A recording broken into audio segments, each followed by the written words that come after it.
آلک و اصحابک یا نور اللہ۔ نبی کریم رؤوف الرحیم صلی اللہ تعالیٰ علیہ وسلم نے ارشاد فرمایا کہ تم اپنی مجلسوں کو مجھ پر درود پڑھ کر آراستہ کیا کرو، کیونکہ تمہارا مجھ پر درود پڑھنا کل بروز قیامت تمہارے لیے نور ہوگا۔ صلو علی الحبیب اللہم صلی علی سیدنا مولانا محمد و آلک وسلم علیہ صلاۃ و سلام علیک یا رسول اللہ۔ الحمدللہ اس وقت ہم حدیبیہ کے مقام پر موجود ہیں۔ اس جگہ کو حدیبیہ کہا جاتا ہے۔ یہ وہ مبارک جگہ ہے جہاں پر نبی کریم صلی اللہ تعالیٰ علیہ وسلم اپنے صحابہ اکرام کے ساتھ یہاں تشریف لائے تھے۔ ہجرت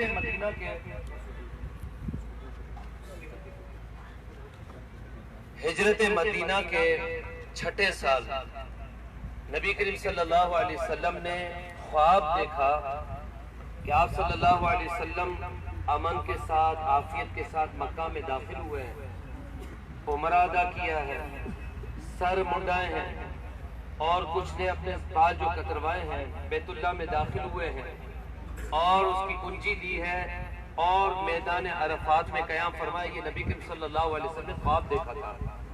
چونکہ نبی کا خواب حقیقت ہوا کرتا ہے، تو اسی خواب کے پورے ہونے کے لیے 6 ذوالقعدہ کو نبی کریم صلی اللہ علیہ وسلم 1400 صحابہ کرام کے ساتھ 1400 صحابہ کرام کے ساتھ عمرے کا احرام باندھ کر مکے کا سفر شروع کیا، اور جب یہاں پر پہنچے، یہاں حدیبیہ میں آ کر پہنچے، تو یہاں آنے کے بعد معلوم ہوا کہ جو مکہ کے لوگ ہیں وہ صحابہ کرام کو نبی کریم صلی اللہ علیہ وسلم کو عمرہ کرنے کی اجازت نہیں دیتے۔